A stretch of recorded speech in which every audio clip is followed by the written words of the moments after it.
Welcome to the recorded version of our Build Your Own Curriculum launch. I know some of you are ready to go with this. Some of you don't think it's necessary. Some are just plain mad. Some are okay. And some of you just have questions. So let's begin by taking a look at where we've already been and where we are trying to go. We have been on a road to digital curriculum. We've been researching and following blended learning models. We've been building an arsenal of tools. Now it's time to see what we still need and to share what we've learned with each other.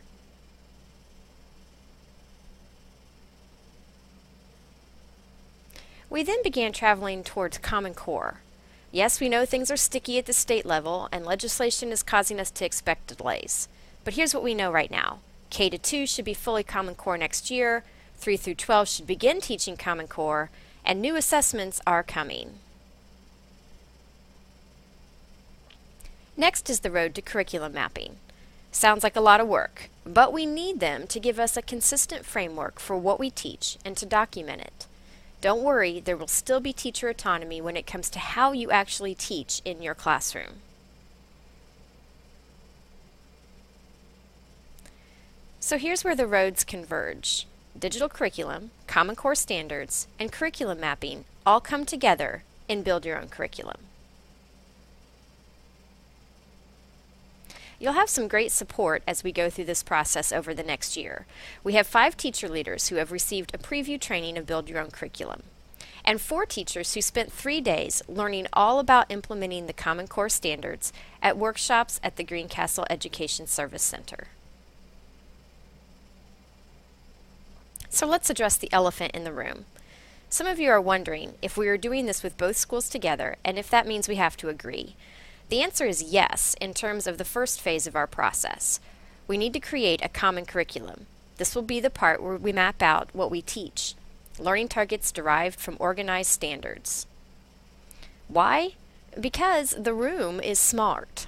All of us together are better than each of us individually. Also, because we are a professional learning community. This is what we do. And finally, because the experts say so. It's just the best way to organize your curriculum.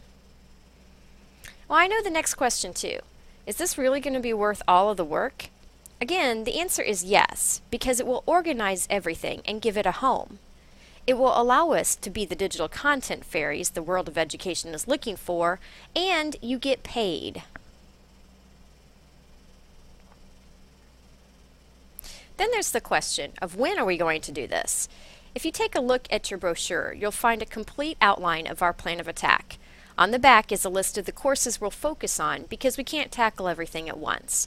You'll also find a list of the days this summer when you can come and get assistance from me if you need it.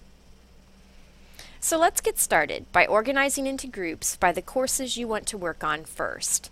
Once you've formed your team, please review the norms on your table and add any that you think would help your group to be collaborative and productive.